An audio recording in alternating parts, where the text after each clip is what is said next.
The Muslim Brotherhood, a political entity or a terrorist organization? Some U.S. lawmakers think it's the latter, and they're spearheading legislation to make it official. Hello, I'm Anand Naidu in Washington, D.C., and this is The Heat.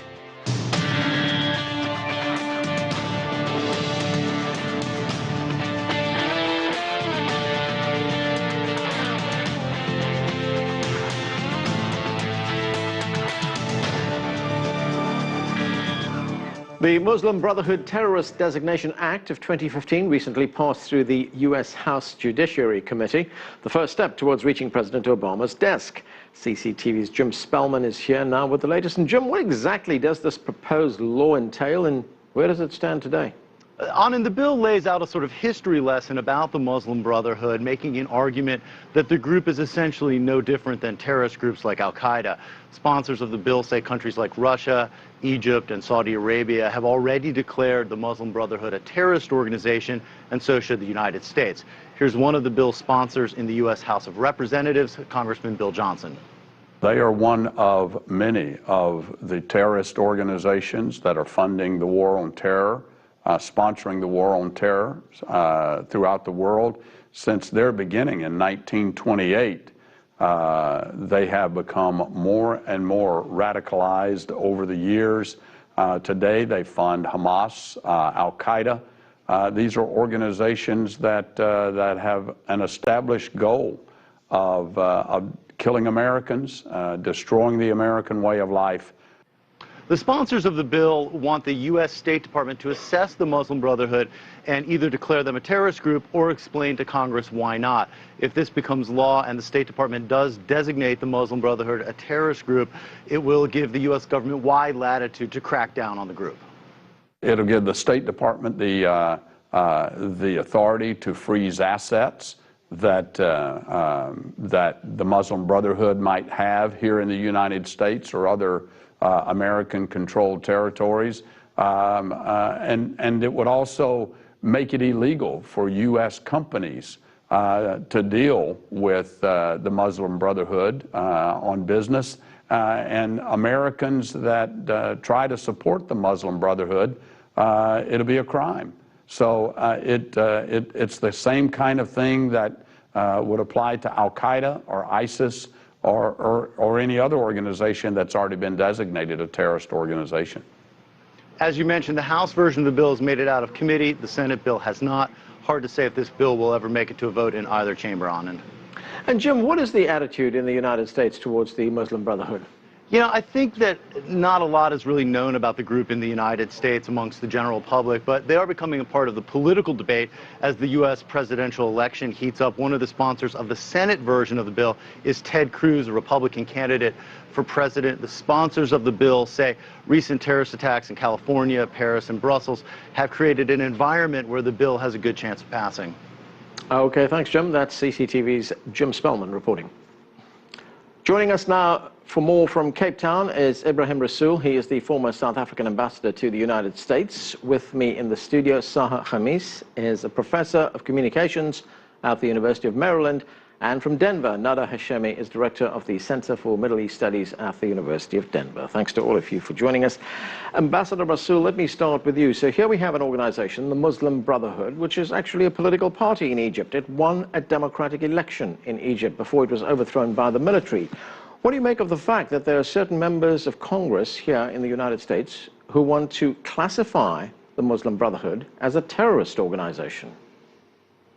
I must say it will be most unfortunate, and it will be a great mistake if State Department were to follow the ruling by Congress that the Muslim Brotherhood should be designated as a terrorist organization.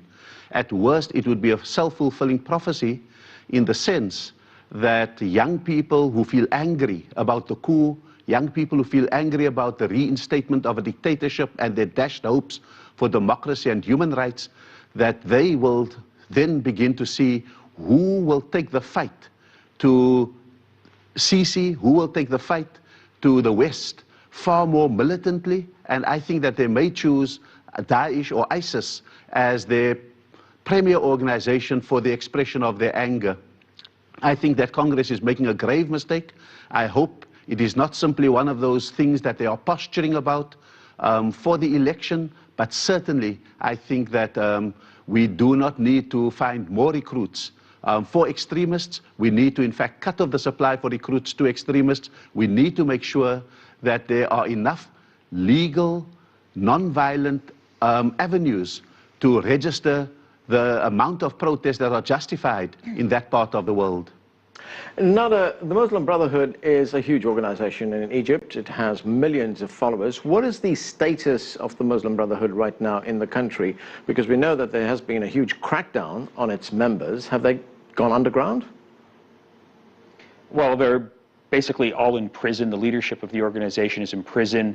Human Rights Watch reported recently that there's approximately 42,000 political prisoners in Egyptian prisons, overwhelmingly Muslim Brotherhood members. The organization has been banned. It's been targeted for annihilation, largely as a result of the policies of the El-Sisi government, but also supported and financed by other authoritarian regimes in the region, primarily Saudi Arabia and the United Arab Emirates, who fundamentally fear the fact that the Muslim Brotherhood are challenging authoritarian regimes in the region.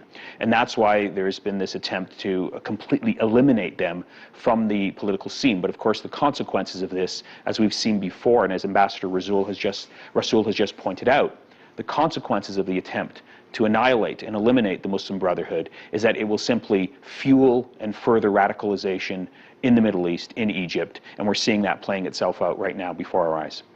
Saha, what do you think is behind this move to classify the Muslim Brotherhood as a terrorist organization? Thank you so much for having me again on the show. Always a pleasure to be on The Heat. And thanks for asking me this particular question, because I think it is really a byproduct of the overall environment and climate that we are witnessing right now here in this country.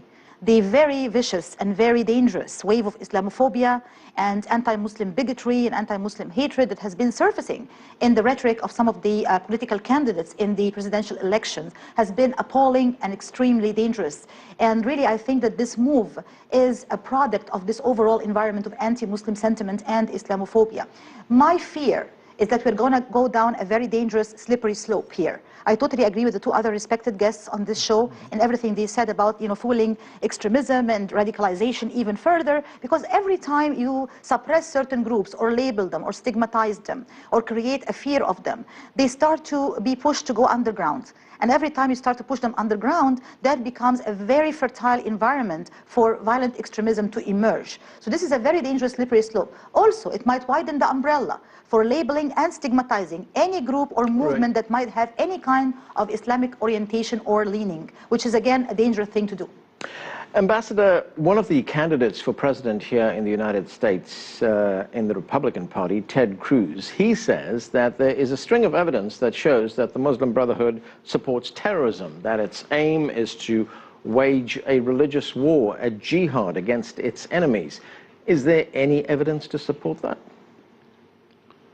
I think that truth has been the greatest casualty in the Republican primary election, and so this must be taken with huge bags of salt.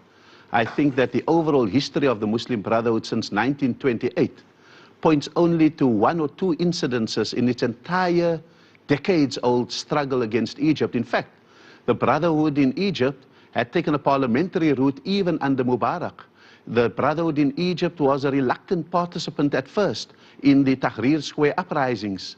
The Brotherhood reached out to the military to its detriment when it was the governing party of Egypt. And so I think that, like many other things, we cannot expect that Ted Cruz or any other Republican will put up, but they certainly also won't shut up. And I think that the onus is on him to produce the evidence that he has, rather than ask for the evidence of nonviolence that he expects of the others.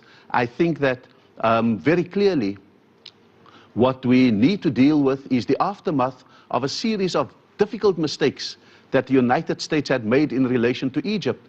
It bought peace for Israel by propping up a dictator at the cost of billions of dollars per annum. It said President Obama went to Cairo after he was elected. He called to the Egyptian people to rise up for democracy and for human rights. And when they did, he made his third mistake, and that is to tacitly support the coup d'etat by General Sisi against an elected government. And I think that if the US goes through with this move on the basis of spurious evidence, then they will be committing the most fatal mistake that Egypt can't afford to have, and certainly that the region cannot afford to have. Nada, there is another way of looking at this, and that is if the United States goes ahead and classifies the Muslim Brotherhood as a terrorist organization, why should Egyptians care about what the United States thinks about its political parties? In other words, what is going to be the practical effect of the US going ahead with this move? Well, I mean, Egyptians shouldn't care. They have their own problems to deal with, and they shouldn't have to deal with the rhetoric coming out of the Republican Party. And I just want to speak to the centrality of Ted Cruz and the Republican Party to this particular story. There's a backstory here that it's important for your listeners to know. This attempt to label the Muslim Brotherhood as a terrorist organization, a threat to American citizens, really goes back several years, when approximately 3 years ago, 5 Republican members of Congress wrote letters to senior departments of the American government that deal with security and intelligence, claiming that the United States was facing a new and dire threat to its existence, and that threat was coming from the Muslim Brotherhood. And they claimed, and they fingered in this letter, they pointed to the name of Huma Abedin, who is an American-born citizen and is also the chief of staff to Hillary Clinton, who was Secretary of State at the time. And this letter by these Republican congressmen and women claimed that because of Huma Abedin's influence and her alleged ties to the Muslim Brotherhood, that the American government was facing this unique threat.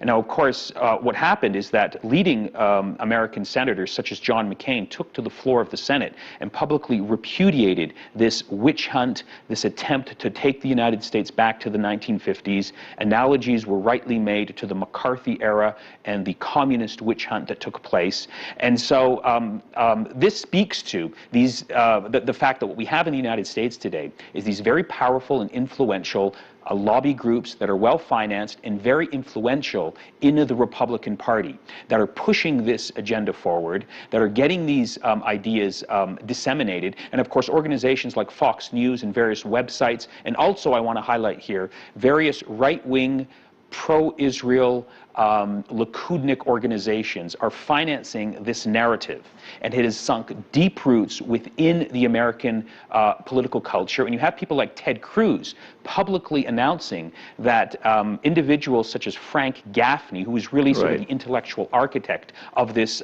narrative that the Muslim Brotherhood is taking over the United States, are now on his foreign policy advisory team. Yes. And this speaks to, I think, what the underlying sources of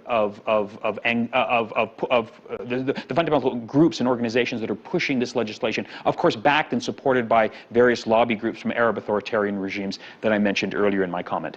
Go ahead, Salah. I want to really add to what has just been mentioned now, because it's very important. We have to put things in context and perspective. I totally agree that this has roots, going back many years back, because there has been this attempt to really stigmatize a number of organizations that have an Islamic or Muslim label or name, including, for example, CARE, the Council of American Islamic Relations, for example, and many other organizations, to put them on the list of fear. And CARE, published this report calling, Islamophobia the manufacture of fear. Certain groups definitely are investing in this, industry of creating fear and labeling and stigmatizing certain groups by making claims like they are fostering radicalization or extremism or, violence, or they have links to Hamas, or they are somehow supportive of Hamas, and so on and so forth.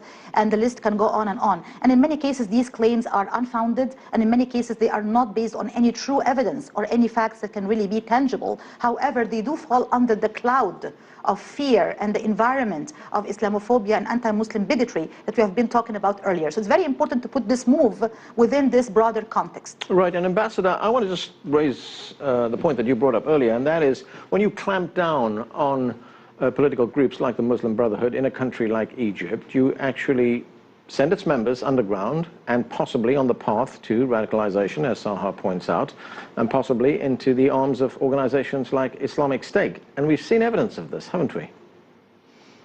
No, I think that the evidence is enormous. I think that some of those countries have suddenly seen the rise of ISIS in places like the Sinai, Tunisia, where we've had certain pushbacks on the Arab Spring, supplying quite a number of people to ISIS and so forth. And this is the direct result of a demoralization and a deep mistrust that has developed in the democratic system as a whole.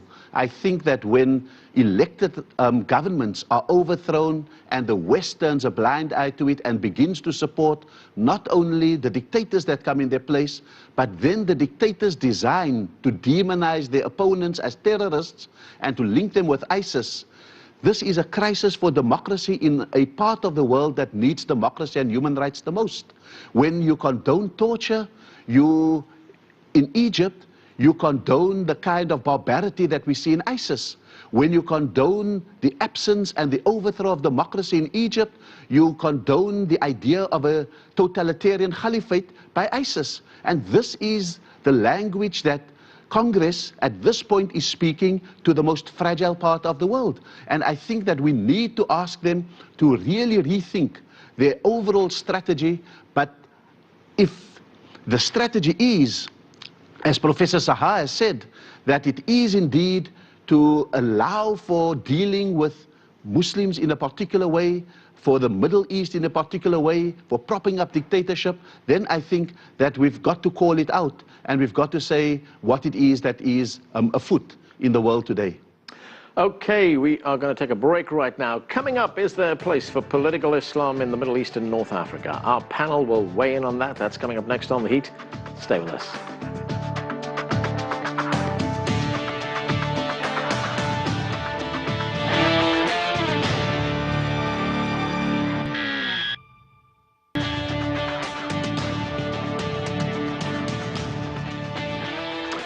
Welcome back. We're talking about the possible marginalization of the Muslim Brotherhood as some U.S. lawmakers back legislation to classify the group as a terrorist organization. Still with me, Ibrahim Rasool is the former South African ambassador to the United States. Sahar Khamis is a communications professor at the University of Maryland, and Nada Hashemi is director of the University of Denver's Center for Middle East Studies. And let's go to Nada Hashemi. Nada, is there a division in the United States on this action that is proposed by people like Ted Cruz and his supporters? I mean, as you pointed out, these are people on the fringes of the Republican Party as well. What happens in a situation like this? Because we know that the legislation that they are proposing doesn't actually label the Muslim Brotherhood a terrorist organization, but it tells the State Department that they meet the criteria to be called a terrorist organization. Why aren't you doing anything about it?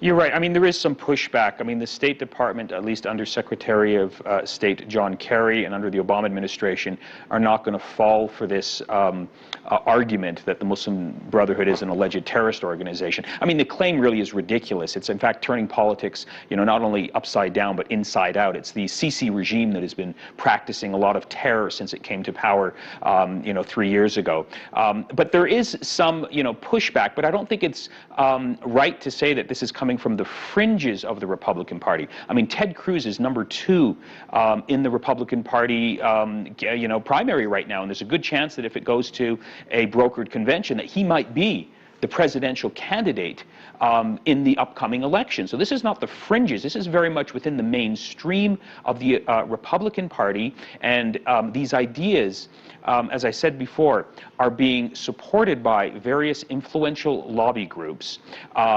And these ideas are being promoted by mainstream news organizations like Fox News, and so they do sink deep roots within the political culture, and there's not a lot of pushback. So when Ted Cruz, for example, was challenged just a few days ago by Wolf Blitzer for his affiliation with extreme Islamophobes like Frank Gaffney, why does he have that person as a foreign policy advisor? Ted Cruz really didn't give a good answer, and Wolf Blitzer sort of just dropped the ball, and it was perfectly sort of acceptable for Ted Cruz to sort of engage in this type of Islamophobic discourse, and mainstream reporters in the United States simply don't have, I think, the sufficient background or at least courage to push back against these types of narratives. So this is a very mainstream problem. It can't be and shouldn't be relegated to the extreme fringes of the American political spectrum. I want to comment on what Ambassador Rasool said about, the support to dictators in the Arab world. This is a very important point. when, before Mubarak was deposed from office, and when the 2011 revolution erupted in Egypt, there was an interview with some of the young revolutionary activists and, the leaders of the, grassroots revolution, and they were asked, what do you expect from the United States? And they said, we just only have one single request. Please stop supporting Mubarak. Please stop supporting dictators in this part of the world. We were very much hoping that with the eruption of the Arab Spring, we're going to see a change in U.S. foreign policy in the region, which unfortunately did not happen to be the case. Unfortunately, we see same old fashion of let's support dictators in power in the hope of maintaining stability, while in fact we can never have true stability when you have dictatorship and when you have coercion and when you don't have sufficient freedom of expression. So that's a lesson that I think the US government has not learned up till this moment in time. All right. Ambassador, is this a case of the United States acting on its own here? Is it an isolated extremist policy, or does it perhaps have support in other countries, among its allies, for instance, in Western Europe? Because we know that in the past, allies in Europe have just marched in lockstep with the United States when it comes to foreign policy in the Middle East. I think that the United States is probably the one power that if it speaks or if it acts, actually has the overwhelming force to enforce its will. That when it calls the Muslim Brotherhood a terrorist organization, that Europe will follow fairly meekly, and the United States will have the capacity to enact that legislation and to act against the Muslim Brotherhood, something which other countries may not necessarily have. But I'm not so worried about whether the US is in lockstep with Europe. I think it is that the US will be in lockstep with the dictators of the Middle East. You know, everyone sees ISIS as a clear and present danger, but very few people have actually acted with resources and with will to destroy ISIS, even though we know where they are located in Syria and Iraq. But every proxy in the Middle East are busy fighting their favorite enemies. And so one country hates Shias and calls them terrorists and then wages an entire war in another country. Another group says, the Muslim Brotherhood is my enemy. If I call them a terrorist, then I can unleash the same kind of force that people expect me to unleash against ISIS. And another country says, I'm dealing with my opposition. If I call them terrorists, then I can barrel bomb them and get rid of them as we would with ISIS. And so what is happening here is really a perversion of the definition of terrorism, a perversion of the definition of extremism, the loss of nuance in understanding the Muslim world, and the compounding of errors that will make that part of the world the production factory, the manufacturing base for extremists that will haunt us for decades to come, as has been the case in nurturing extremists in Afghanistan in the early 1980s. Right, Nada, tell us more about the Muslim Brotherhood. I mean, to some extent, it is an organization that's already been demonized in the media, especially here in the United States. You know, we see labels like terrorists, radicals, extremists, etc. But they do have considerable appeal in Egypt. Well, that's true. They have considerable appeal in Egypt, although when they assumed political power, they lost a lot of appeal because of their poor record of governance. But generally speaking, I think they represent a significant portion of the electorate in Egypt and in other Muslim-majority Arab countries. They did have, I think, a past that suggests that they were not committed to the ideals of democracy, but that was decades ago. By and large, the mainstream Muslim Brotherhood movements across the Arab world are committed to electoral politics, are committed to nonviolent change. And sadly, the same thing can't be said for their adversaries who are in power. I mean, the ruling regimes that rule over populations in Egypt, for example, are not committed to peaceful, negotiated, nonviolent politics. They're committed to the antithesis of this, and that is important to remember. The context in which the Muslim Brotherhood operates in Egypt or in other Arab countries is an authoritarian context where you have repressive state regimes that violate human rights, that practice torture routinely, and don't respect electoral outcomes. And so I think that's the fundamental backdrop that is often forgotten when we talk about the Muslim Brotherhood. They're put under a magnifying glass and they're scrutinized, but the same scrutiny is not directed to the authoritarian regimes who are in power and who are guilty of far greater violations of human rights and democratic norms than anything that can be attributed to the Muslim Brotherhood.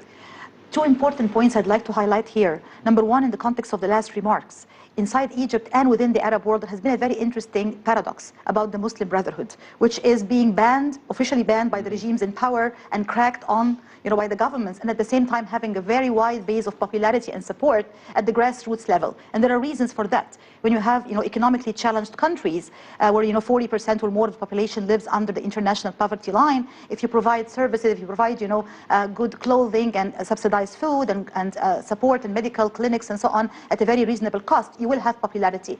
And Egyptians and many Arabs are also religious people, whether they're Christian or Muslim, they're religious people by nature. So they lean towards, religious sentiment and religious rhetoric. So it has been always a paradox and anomaly to see this crackdown and banning from the regimes in power, but the growing base of popularity and support at the grassroots level. Let me, however, highlight something which is very important, which is, they're now, agreeing to electoral democracy and all that stuff, but I think that they still have room for improvement. I'm talking about the Muslim Brotherhood here and other groups. They need to have room for improvement in terms of widening the prospect of participatory democracy within their own ranks. In other words, having less centralization of decision-making and more participatory decision-making within the ranks of the Brotherhood itself. That's a room for improvement. Okay, that's where we have to leave it. Zaha Khamis, Ambassador Ibrahim Rasool, Nada Hashemi, thanks to all of you for joining us. Thank you.